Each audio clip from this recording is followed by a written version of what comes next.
Ontem nós falamos sobre a importância da desobediência bíblica, da desobediência civil. Às vezes nós não consideramos que existe um lado bíblico em ser desobediente. Nós falamos tanto sobre submissão, sobre obediência, sobre disciplina, sobre ordem, porque existem inúmeros exemplos que servem para a nossa vida prática como cristãos.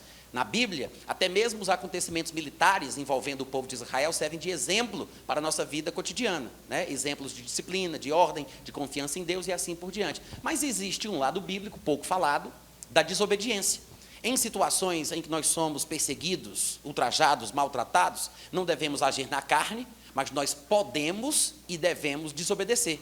Se a ordem que for dada for contrária ao que a palavra de Deus diz, então é um dever de consciência do cristão desobedecer e até talvez correr o risco de morrer por causa disso. Eu citei Daniel capítulo 3, que fala da loucura de Nabucodonosor, quando ele simplesmente quis exigir que todos os que estavam ali debaixo da sua liderança se curvassem a uma estátua em homenagem aos seus deuses. Nós sabemos que os judeus estavam presos na Babilônia, cativos na Babilônia, e foi justamente naquele momento em que Sadraque, Mesaque e Abdinego, os judeus que se tornaram famosos por causa disso, decidiram não obedecer à ordem do imperador. Gente, não era um qualquer que estava falando, não, era uma ordem imperial. Manda quem pode, obedece quem tem juízo. Mas só que eles preferiam desobedecer o imperador do que desonrar a sua fé no seu Deus. E isso é interessante, porque é um exemplo para nós. E quando trouxeram Sadraque, Mesaque e Abdinego à presença de Nabucodonosor, eles disseram, olha, se Deus vai livrar a gente ou não, a gente não sabe. Agora, tu fica sabendo que a gente não vai se prostrar, não vai adorar os teus deuses. Muita convicção por parte de um crente. Em outras palavras, o que foi que eles disseram? Você pode dar a ordem que você quiser. Se a ordem for contrária às nossas convicções, fica sabendo que a gente vai desobedecer. Quantos podem dizer amém? Amém?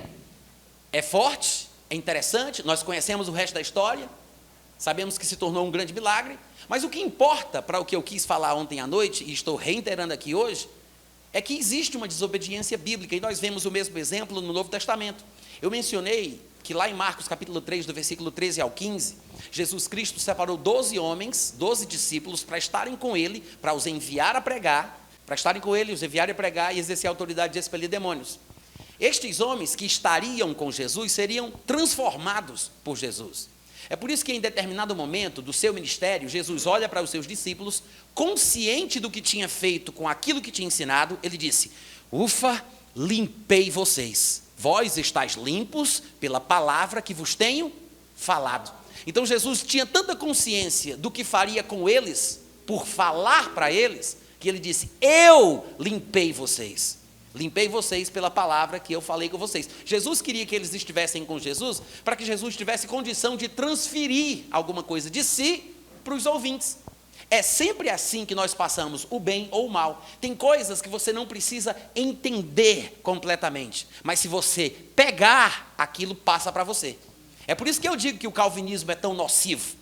Porque o calvinismo, que é uma doutrina diabólica que penetrou na igreja cristã ao longo das eras, tem causado estragos grandiosos. E são coisas complicadas, difíceis, são apenas especulações filosóficas, mascaradas como cristianismo, é uma praga, é uma doença que se espalha como câncer, e as pessoas nem entendem, mas muitas vezes são contaminadas, porque não precisa entender, é só pegar como um resfriado, como uma gripe, passa, é uma coisa que a pessoa pega. E hoje à noite eu tenho a pretensão de falar um pouco de verdades bíblicas que ferem as ideias diabólicas, do meu ponto de vista, calvinistas. Agora observe bem, eu não estou dizendo que os calvinistas são diabólicos, eu estou dizendo que as ideias calvinistas são, porque pintam um Deus carrasco, cruel, doentio, que tem o poder para salvar todos, mas não tem a obrigação. Mesmo assim, ele quer salvar alguns e salva os que ele quer. E mesmo assim, podendo salvar todos, ele deixa os outros irem para o inferno. A teoria diz que, essa teoria que eu chamo de diabólica, diz que antes mesmo destas pessoas nascerem, antes mesmo dessas pessoas praticarem o bem ou o mal, por causa de má interpretações de textos de Romanos 9, coisas que as pessoas não compreendem bem, a gente não vai ter tempo aqui para falar sobre isso. Eu tenho explicações de Romanos 9, versículo por versículo, no meu aplicativo dentro do Telegram, lá no meu site, na parte de áudio, se você quiser conferir, depois você vai lá, faz isso. Mas o problema é que as pessoas baseiam-se em textos como estes, que não entendem e dizem: Deus, antes mesmo das pessoas nascerem, antes mesmo das pessoas praticarem o bem e o mal, como Jacó e Esaú, já determinou quem ia para o céu e quem ia se lascar. Deus já determinou quem vai para o céu e quem vai para o inferno. Isso é injusto. Esse não é o Deus da Bíblia. Deus não faz acepção de pessoas. Só que através de malabarismos teológicos que eles desenvolvem muito bem, porque muitos calvinistas são pessoas inteligentes, mas infelizmente se equivocam em expressões da Bíblia. E na maioria das vezes expressam a sua ignorância em público, porque não conseguem simplesmente interpretar um texto. E eu sei que existem complicações textuais, por causa de tradução, por causa dos textos originais, do hebraico, do grego. Existem algumas traduções que não ajudam, existem algumas coisas que ficam um pouco enroladas. Mas, irmãos, qualquer tipo de pensamento que você tenha, lendo um versículo da Bíblia que te faça pensar que Deus ama mais uns do que outros, pode ter certeza, você está indo por um caminho errado. Pode ter certeza disso. Se você não está conseguindo lidar com estes pensamentos, com estas ideias, com estes textos, não gaste o seu tempo nisso, porque você não está pronto, você não está preparado. Você tem que tentar entender os versículos confusos e complicados à luz dos versículos fáceis, claros. Os versículos que são diretos e objetivos vão futuramente, à medida que você vai caminhando como cristão, vão futuramente esclarecer os versículos mais complicados. Você não pode tentar inverter a ordem das coisas. Não confunda catraca de caminhão com conhaque de alcatrão. Quantos aqui sabem que há uma diferença? Não podemos misturar as coisas, temos que ter paciência. O problema é que, hoje em dia, isso virou uma praga, confunde a cabeça de centenas, por que não dizer milhares de pessoas no mundo. E por mais que você pense que não, a visão calvinista, que alguns querem mascarar dizendo que este é um calvinismo exagerado, como se existisse um calvinismo moderado, tecnicamente pode ser que exista, né? Através de nomenclaturas e descrições técnicas do que se crê ou do que não se crê. Mas quando você vai analisar tudo, o bojo geral, né? No final das contas, é tudo a mesma coisa. Uma ideia de um Deus carrasco, cruel, que manda em tudo e em todos, que controla tudo e a todos e que faz o que quer. Que simplesmente cria pessoas para destruí-las, para se gloriar. Ou seja, Deus coloca pessoas no inferno porque as criou, que eles chamam de vasos de ira, que são réprobos, criados para ir para o inferno, para que Deus possa mostrar que Ele tem poder para fazer isso. Podre, ridículo, diabólico, nojento, doentio. Está me ouvindo? Amém. É isso o que essa teoria inventa. Mas as próprias pessoas cristãs que estão sendo ameaçadas de serem engolidas por essa praga, não percebem que, na verdade, é uma versão supostamente cristã do que o hinduísmo crê. Porque o hinduísmo também diz que as pessoas nascem em castas pré-determinadas, em castas das quais não podem fugir, e tem que aceitar o karma que lhe foi imposto pelo Deus Brahma, pelo Deus Vishnu, pelo Deus Krishna. Tem que aceitar o karma que lhe foi imposto. Então a pessoa não pode simplesmente querer ser salva se ela não está na lista dos que Deus quis salvar. Mas se a Bíblia estiver correta, pelo menos a minha Bíblia, se ela estiver correta, irmãos, Deus criou o homem à sua imagem e semelhança, uma duplicata em espécie da própria categoria divina. Isso quer dizer que Deus deseja que todos os homens sejam salvos. Todos. Não é alguns, não é os judeus, não são os eleitos, os predestinados, os melhores, os especiais, os mais amados. Porque nessa visão diabólica, talvez alguns de vocês não saibam, Jesus não morreu por todo mundo, porque para eles seria um desperdício de sangue divino. Como é que Jesus vai morrer por todo mundo se nem todo mundo está sendo salvo? Isso quer dizer que a morte de Jesus não foi eficaz, porque se fosse eficaz, então todo mundo vai ser salvo. Todo mundo vai chegar no céu, não importa o que faça, não importa se mate, não importa se peca, porque se Jesus morreu por todo mundo tem que ir para no céu, porque a morte de Jesus é uma morte eficaz. Então, para não haver incongruência lógica, pensam eles, equivocadamente, Jesus não pode ter morrido por todo mundo, porque se ele tivesse morrido por todo mundo tem que ir para no céu. Então Jesus só morreu por quem Deus quis que ele morresse, ou seja, por quem Deus amou, por quem Deus elegeu, a quem Deus destinou. Ou seja, Jesus não morreu por todos, como a Bíblia claramente, escancaradamente diz, Porque o sangue de Jesus Cristo foi derramado não somente pela propiciação dos nossos pecados, mas também pelos pecados do mundo todo. Amém. É o que está escrito. Arranca essa Bíblia. Arranca essa página da Bíblia. Né? Destrói a Bíblia. Eles destroem intelectualmente, através de argumentos, de intelectualidade, de filosofia, de teoria. O calvinismo é uma masturbação intelectual. E mais nada. Que satisfaz aquele que acredita que faz parte do grupo seleto. Porque nenhum calvinista pensa que foi destinado para a morte. Pelo simples fato dele ser calvinista, ele pensa que já foi salvo. Mas será que ele não entende que quem é Deus, que Deus é que é o soberano? E é ele que decide quais calvinistas vão para o inferno e quais não vão? Por que ele não aplica a própria teoria dele a respeito da vida dele? Porque o simples fato de ser calvinista me garante ser parte dos eleitos? Alô? Amém. Vocês estão me ouvindo, gente? Amém. Diabólico isso. Muita gente que eu conheço fica aflita. Muitos pregadores, inclusive, destacados na história do calvinismo. Eu ia falar uma coisa totalmente diferente, já mudei tudo. Já apliquei a quarta aqui, já peguei o vácuo. Mas pregadores da história, reconhecidamente como calvinistas, tiveram um problema, porque não sabiam no final da vida se eram escolhidos ou não. Porque pregaram tanto sobre isso que ficaram eles mesmos afetados com essa doença, com essa praga. A insegurança, a incerteza. Porque se Deus é quem decide, não importa o que você supostamente saiba sobre a decisão de Deus, você pode se preparar para o destino que Deus tiver escolhido. Porque você não sabe, porque quem decide é Ele. Quantos entenderam? Amém. Não é esse o tipo de convicção e de fé que a palavra de Deus traz. Porque esse tipo de teorização, não é nada mais do que isso, especulação, conjectura humana, esse tipo de pregação, não salva ninguém, não alimenta a fé de ninguém. Há uma hipocrisia tão grande na filosofia diabólica, chamada de calvinista, porque eles dizem que o apelo para a salvação é sincero. Todos podem receber Jesus, porque Jesus morreu por todos. Eles falam isso de forma dissimulada, porque no fundo eles sabem, aspas, eles pensam que Jesus não morreu por todos. E nem todos poderão ser salvos. Mas eles justificam esse tipo de apelo de forma generalizada, porque eles dizem, só Deus é que sabe quem Ele vai salvar. Só Deus é que sabe quem é eleito no meio do povo que está ouvindo a pregação da palavra. Então a gente prega para todo mundo, fala que é para todo mundo, porque a gente não sabe, mas Deus sabe. Mas não é um apelo sincero.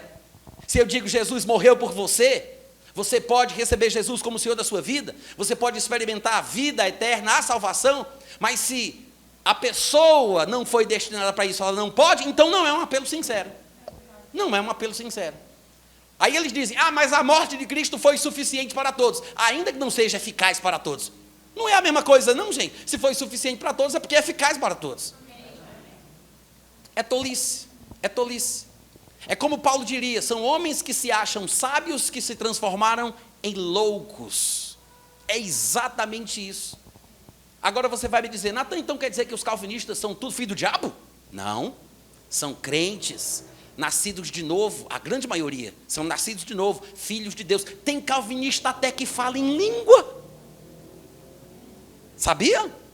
Tem calvinista que crê no Espírito Santo. Eu sei que é quase uma heresia, mas tem.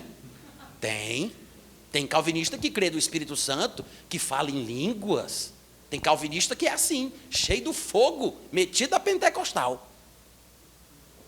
Mas a grande maioria dos calvinistas, que são cristãos, nascidos de novo, estão apenas enganados por causa dessa filosofia barata, aporcalhada, baseada em versículos mal traduzidos da palavra de Deus.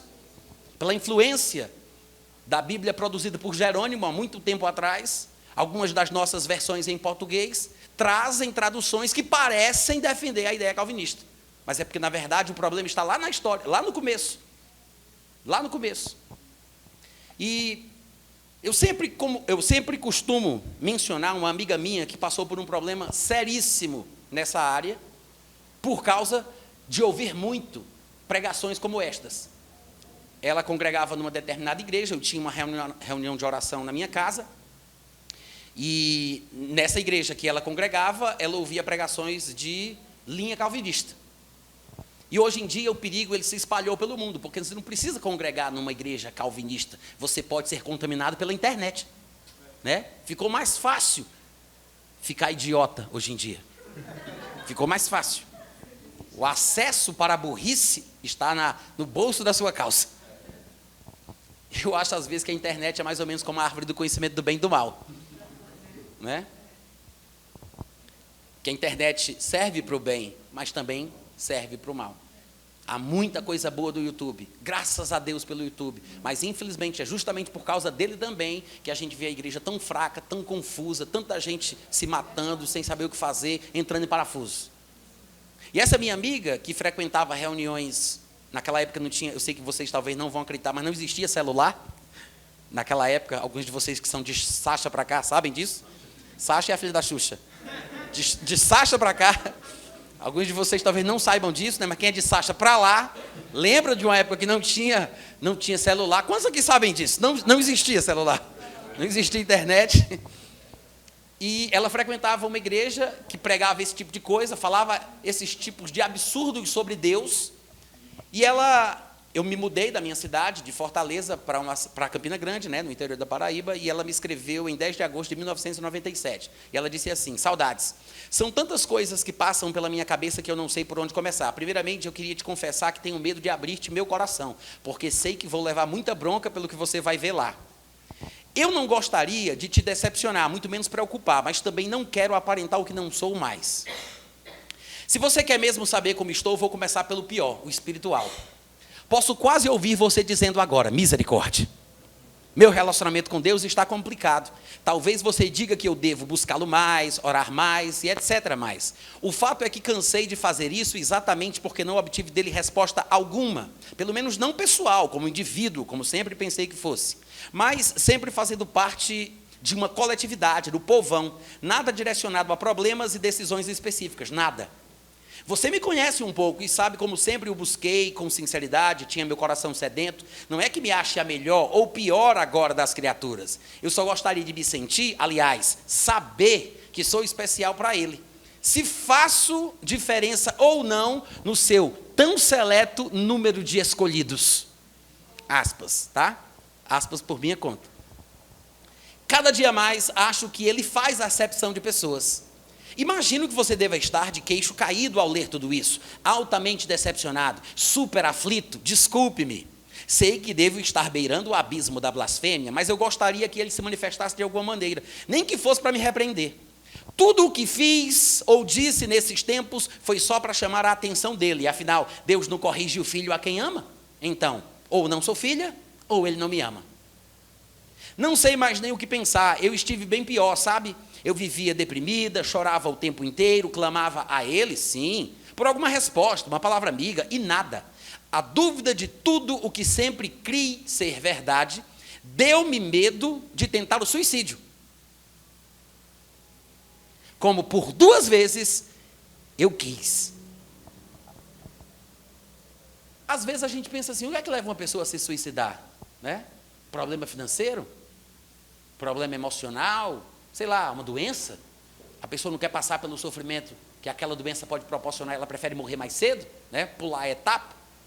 Mas, por incrível que pareça, essa minha amiga, bonita, inteligente, você observa pela redação da carta dela, né? Eu sei que ela é cearense, e dizer que a cearense escreve bem é redundante. Foi uma piada. Eu estou puxando brasa para a minha sardinha. Mas é uma menina, que se você olhasse para ela, você diz assim, uma menina dessa não vai se matar. Inteligente, vivia bem, estava bem, crente, nova, aí vai se matar por quê? Aí quando você lê essa carta, você diz, doutrina. A menina vai se matar por causa de doutrina. Deprimida, querendo se matar por causa de doutrina. O que é que uma doutrina pode fazer no coração do homem? Está aqui o exemplo. Eu posso falar de mim. Eu me converti no ano de 1989, 1990, mais ou menos. Mas a minha conversão foi um processo árduo, de uma luta com ideias, com pensamentos, com filosofias, baseadas na crença calvinista.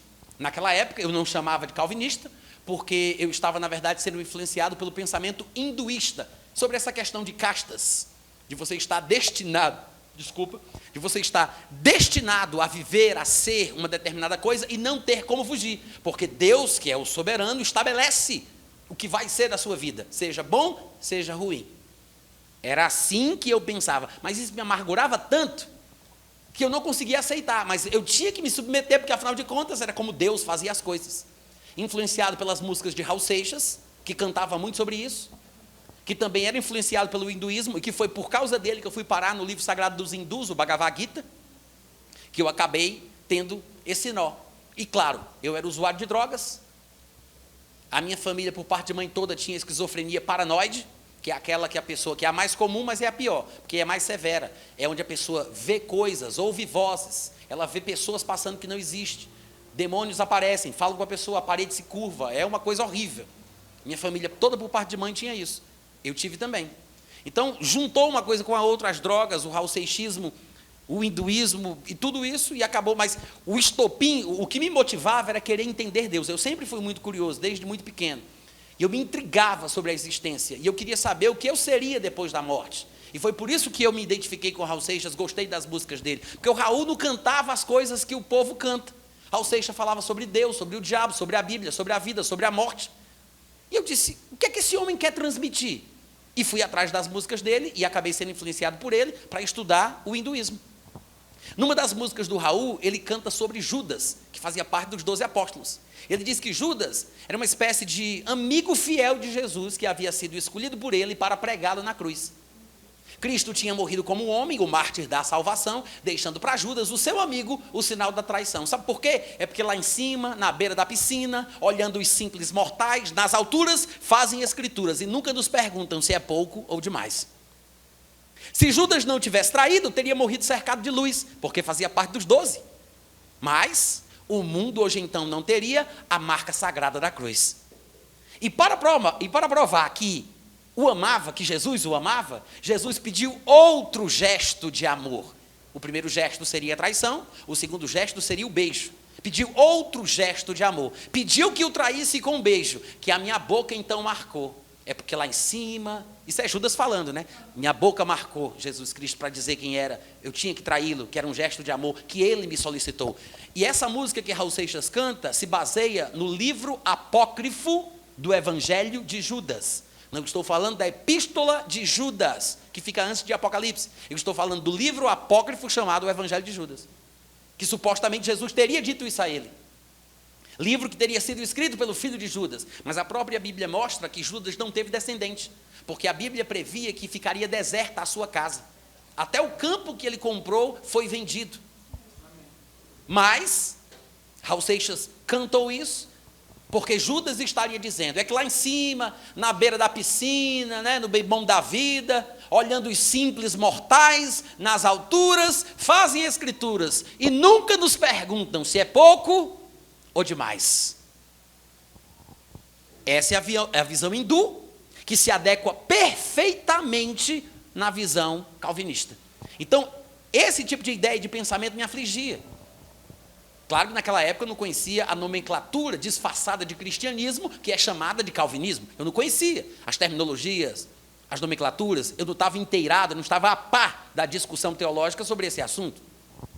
E na maioria das vezes que eu vou falar sobre isso, eu não me dou, na maioria das vezes, não quer dizer que eu nunca vou fazer isso, mas eu sempre tento falar de uma forma simples e popular, para que eu possa impactar o coração do ouvinte que corre o risco de cair para o calvinismo. Eu não estou pregando para calvinista, não estou querendo refutar os pensamentos deles. Eu quero salvar quem eu posso. Amém. Quero assustar.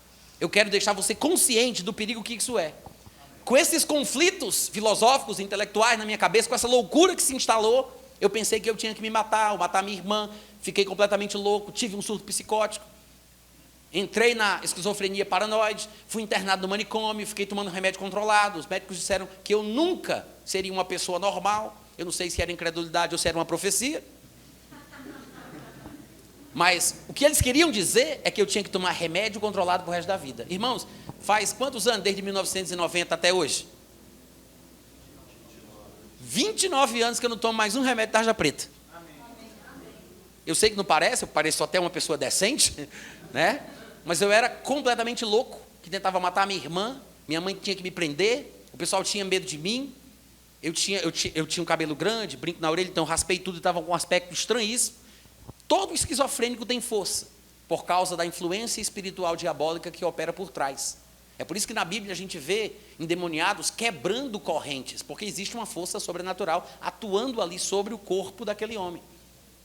Então, o louco, ele acaba se tornando perigoso, por causa dessa força espiritual que atua sobre ele. Aí você vai me dizer, mas a loucura é uma coisa espiritual? Não é simplesmente uma doença que acontece por causa dos neurônios, ou por causa da dopamina, ou sei lá o quê. Gente, eu sei que existem explicações técnicas com nomenclaturas científicas que falam a respeito do que acontece no cérebro, mas eles não sabem dizer da fonte espiritual, eles não falam da fonte espiritual. Quando você vai para a Bíblia, Jesus Cristo dizia espírito cego, espírito surdo, espírito mudo, espírito de loucura.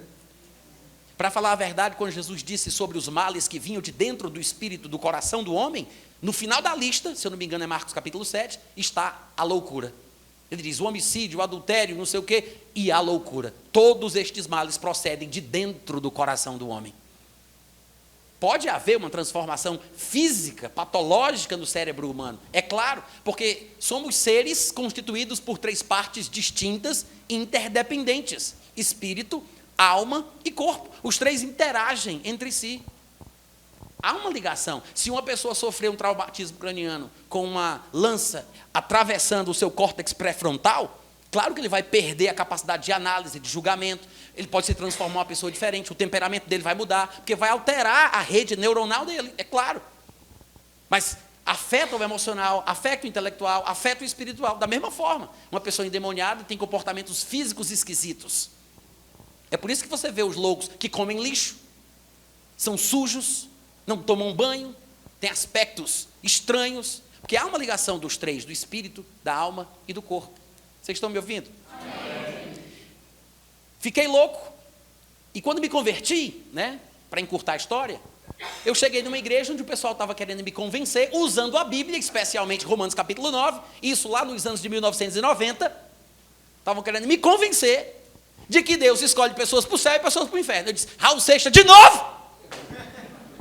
Só que eu era novo convertido, eu não sabia de nada, de nada, de nada. Eu só sabia de uma coisa: Deus não era o que eles estavam tentando me passar. Eu estava numa igreja evangélica, numa igreja onde eu me congreguei durante muitos anos, que foi muito boa para mim, mas infelizmente não havia convicção doutrinária por parte da liderança para me proteger. Eu tive que lutar a duras penas contra essa filosofia diabólica que tentava voltar para a minha vida. Porque o meu processo de surto psicótico se deu por causa dessa filosofia. E você sabe que esse tipo de coisa chama atenção e não se encontra somente em debates teológicos, em igrejas evangélicas, porque o próprio povo do mundo, lá de Hollywood, eles fazem filmes, vira e mexe você vê filmes que são produzidos com essa temática. Vários filmes, agora me falta a lembrança para poder dizer, mas um dos que eu consigo citar é aquele que tinha os precogs, com Tom Cruise, os prescientes, que viam o crime antes dele acontecer. Minority Report, exatamente, Minority Report, que falava a nova lei, por quê? Porque ela antecedia, ela previa o crime. Então, aquele filme, ele trata, não é o único, mas há muitos filmes que tratam sobre essa questão. Será que vai acontecer porque foi determinado, ou foi determinado porque Deus viu acontecendo? Então, há muitos filmes que tratam sobre isso. E a despeito de qualquer coisa, você tem que se firmar nos versículos, volto a dizer, nos versículos claros da Bíblia, nos versículos diretos e objetivos, que não precisa de aprofundamento para compreensão. Deus amou o mundo de tal maneira que deu o seu único filho, para que todo aquele que nele crê não pereça, mas tenha vida eterna. Simples assim, simples assim.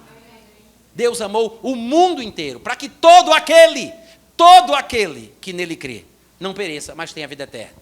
Eu sei que existem textos confusos, complicados, por várias razões, às vezes por questão de tradição, de tradução, questões das línguas originais, mas é como eu digo, tenha paciência, comece com os textos mais claros, Firme-se primeiro, fortaleça as suas pernas, né? Depois que você ficar de pé, você pode andar e quem sabe você vai correr.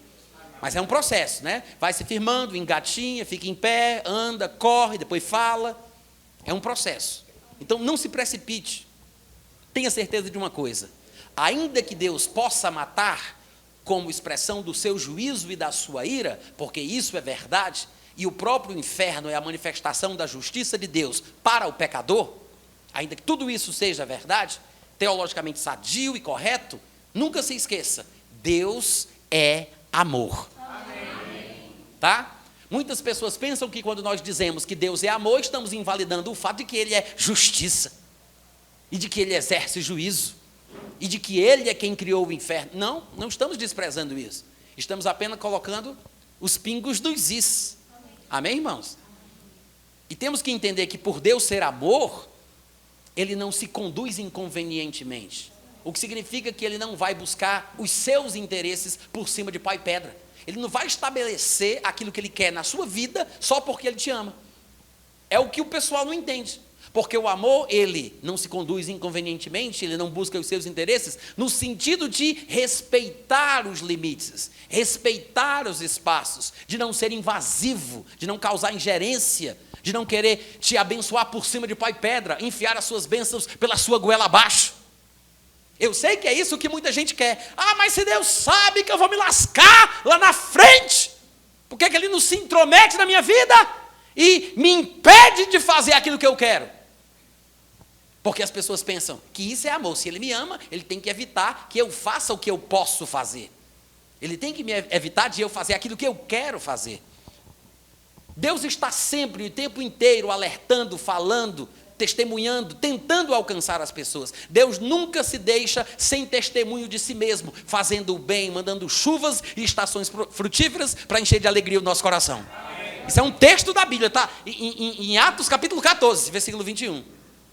Deus se testemunha sobre si mesmo, fazendo o bem. Porque Deus, de um só homem, fez toda a raça humana para buscarem a Deus. Se porventura tateando, o possam achar. Se bem que Ele não está longe de cada um de nós. Porque nele vivemos, nos movemos e existimos.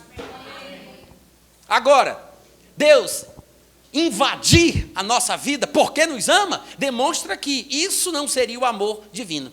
Porque o amor humano é assim. O amor humano mata porque ama. Não quer ficar comigo, não fica com ninguém. Pá! Matou por quê? Porque eu amava demais. O amor divino, ele morre para dar a vida, ele não mata para viver. É diferente.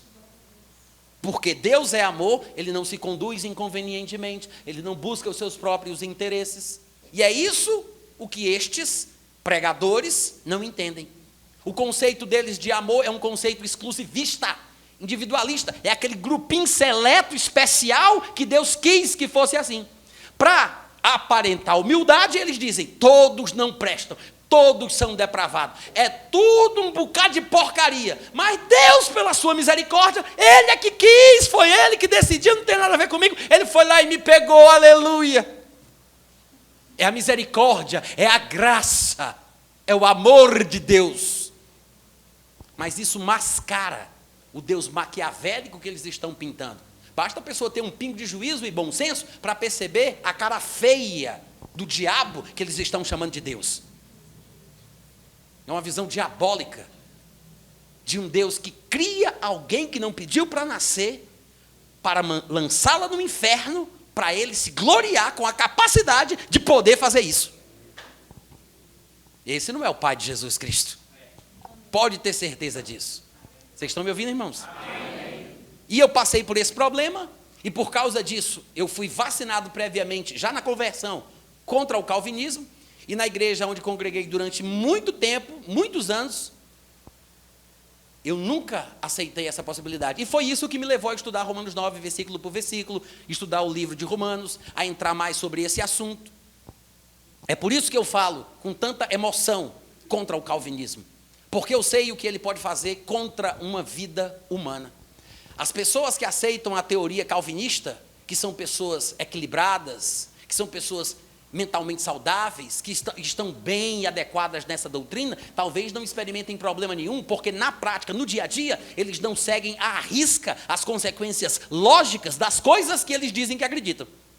Você pode prestar atenção, quando um calvinista está comentando sobre qualquer outra coisa que seja, sobre um filme, sobre uma história. Um dia desse mesmo eu assisti uma resenha de um calvinista falando sobre o filme Coringa. A resenha inteira ele fala como uma pessoa que tem bom senso, que tem juízo. Se ele falasse como calvinista, ele deveria ter mudado o seu palavreado. Ele não poderia ter dito da forma que ele disse, ele não poderia ter falado da forma que ele falou. Porque ele fala como se as pessoas pudessem ter controle sobre suas emoções, sobre o que fazem, como se as pessoas pudessem reagir contra maus tratos, como se a sociedade pudesse mudar o seu comportamento para com as minorias. Ele se esquece de que Deus é que determina. Ele se esquece que Deus é que está no controle. Todo calvinista, quando não está falando sobre salvação, quando não está falando sobre os pilares, os fundamentos da sua doutrina, ele fala como uma pessoa que tem bom senso. Ele fala como uma pessoa que tem juízo. A grande maioria. Mas quando você vai entrar no engessamento da doutrina, aí pronto, o robozinho se ativa e ele começa a falar como calvinista. Mas basta você ter um pouco de juízo. E se eu não falar isso para vocês, eu pergunto, quem é que vai falar? Ninguém tem coragem de tocar nesse assunto. O pessoal não se sente capaz, o pessoal tem medo, o pessoal pensa que o calvinismo é uma coisa bíblica, pensa que calvinismo é sinônimo de cristianismo. Por experiência própria, eu estou falando para vocês o que aconteceu comigo, e estou lendo aqui para vocês a carta de uma pessoa com quem eu convivi que passou por uma experiência semelhante. Eu não era crente, tive a experiência que tive, depois cheguei numa igreja que defendia essa visão, e acabei me fortalecendo contra essa teoria. E essa minha amiga já era crente, me conheceu, participou do grupo de oração que eu tinha na minha casa e acabou ficando confusa por causa das coisas que eu ouvia lá. Porque eu me mudei, não fiz mais as reuniões, ela ficou lá congregando naquele mesmo lugar e ela começou a sentir esse problema todo que ela está compartilhando aqui com a gente. Quando eu comecei a falar sobre isso na minha rede social, quando eu comecei a postar vídeos sobre essa doutrina, sobre esse tipo de ensinamento, sobre os perigos desse tipo de coisa, muita gente, e são os que mais me atacam no YouTube, que xingam, falam palavrões, coisas horríveis. Nem os muçulmanos me atacam do jeito que eles fazem. Nem os muçulmanos, que eu falo contra o islamismo de forma clara, mas nem os muçulmanos fazem o que os calvinistas fazem. Eu não tenho nem coragem de deixar muitos comentários deles irem a público, porque são palavrões, coisas feias, xingamentos, ataques baixos, coisas ridículas. Alguns eu até deixo, quando dá assim para moderar, eu deixo, porque eu faço questão que as pessoas vejam como eles são. Não todos, tá? Nem todos, mas a grande maioria tem esse pedantismo, essa arrogância, essa soberba. Temos alguns que são homens maduros, equilibrados, que se portam bem, conhecidos inclusive nacionalmente, mas a grande maioria é tudo assim, metido a besta, ensoberbecido, petulante, arrogante, ensimesmado. Talvez por causa desse sentimento de ter sido eleito, de fazer parte desse grupo seleto e especial. Quem sabe? Talvez uma coisa tenha influência na outra, porque é uma característica recorrente em todos que você encontra. E aí, quando o pessoal vê os vídeos, aí postam lá. Muita gente já me falou, eu estava para me matar, eu estava depressivo, eu estava com problema, eu estava triste, eu estava afastado, eu não sabia o que fazer, eu estava relatando os testemunhos de como foi bom as pessoas, eles terem ouvido eu ter tocado nesse assunto para mostrar que eles não estão sós, em não conseguirem aceitar, em não conseguirem entender, em acharem uma coisa diabólica. Vocês estão me ouvindo, gente? Amém. E daí, vou continuar a leitura da carta da minha amiga, daqui a pouco a gente vai encerrar. Ela disse, a dúvida de tudo o que sempre criei ser verdade deu-me medo de tentar o suicídio, como por 2 vezes eu quis. Para falar a verdade, não sei quem eu sou. Sinto-me abandonada por ele, por mais que você vai me dizer que não. Sinto-me órfão de pai pela 2ª vez. Tenho medo de tudo, acho-me vulnerável, não sei no que crer. Acho que no final ele conspira contra mim, porque eu me rebelei. Vivo temendo a sua vingança. Se a predestinação existe, como alguns acham, será que eu não fui escolhida para ser outra coisa e eu é que estive insistindo em querer ser parte do povo eleito? É uma pergunta válida, não é? É uma pergunta válida. Se existe, quem garante que você faz parte do povo eleito só porque você está numa igreja calvinista? Talvez você se surpreenda, né? Porque lá no dia Deus vai dizer, você sim, você não, desculpa. Mas Senhor, eu estava lá, eu era calvinista, mas você não está na minha lista.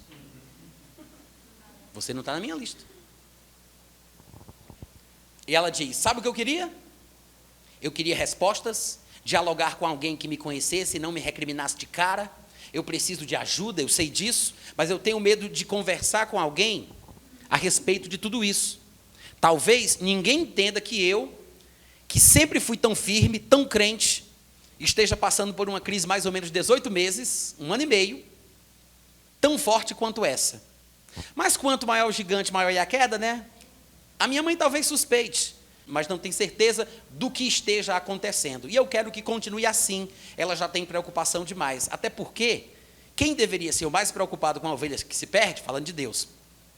Quem deveria ser o mais preocupado com a ovelha que se perde? Continua para mim. Surdo, mudo e cego. Talvez eu me aproximando de você, ele agora me note. Você também, vê se não me esquece, desculpe o besteirol acima, mas não me abandone. Aguardo ansiosa os seus carões. Sempre que eu leio essa carta, em todos os lugares que eu vou, as pessoas costumam me perguntar, como é que está a sua amiga, o que foi que aconteceu, você não contou o resto? E durante muitos anos, eu mesmo não sabia o que tinha acontecido com ela, porque a gente perdeu o contato. Mas, de uns anos para cá, quando eu fui a Fortaleza, eu lembrei dela e disse, não, vou atrás da minha amiga. Fui atrás, no lugar onde ela morava, não tinha ninguém lá, deixei um papel, deixei meus telefones. Depois de um tempo, ela fez contato comigo. Aí a gente conversou, e como é que ela estava? Está super bem, casou com um pastor, está liderando uma igreja, está salva. Amém. Não sei quais são as suas convicções teológicas hoje, né? Porque cada um de nós passa por fases e fases ao longo da vida, né? E cada um é influenciado de uma forma ou de outra. Então, eu não sei como é que ela se encontra nesse aspecto. Mas ela me deu permissão para ler as cartas dela, desde que eu não dissesse o nome dela. Mas, irmãos, eu espero que esse breve testemunho, né, essa palavra sucinta e objetiva, e eu já estou encerrando, ela sirva de alerta para cada um de vocês, tá? De vacina ou de remédio? Amém. De remédio para quem está titubeando, vacilando com esse tipo de pregação, de ensinamento, de teologia, e vacina para aqueles que nunca ouviram falar. Se guarde, se proteja, tome cuidado. Crie anticorpos contra esse tipo de influência. Porque a palavra de Deus, revelada progressivamente ao longo da Bíblia, mais especialmente no Novo Testamento, através da pessoa e do amor de Jesus Cristo, mostrarão para você que Deus ama a todos, Jesus morreu por todos, e Deus não é o responsável pelo assassinato em série que um maníaco possa cometer, como advoga o calvinismo. Amém, irmãos? Amém. Então vão em paz, pequeno intervalo. Tem livros meus aqui, tá? Quem tiver interesse, não está aqui não, estava ali no chão. Quem tiver interesse me procura. Vão em paz, daqui a pouco a gente volta.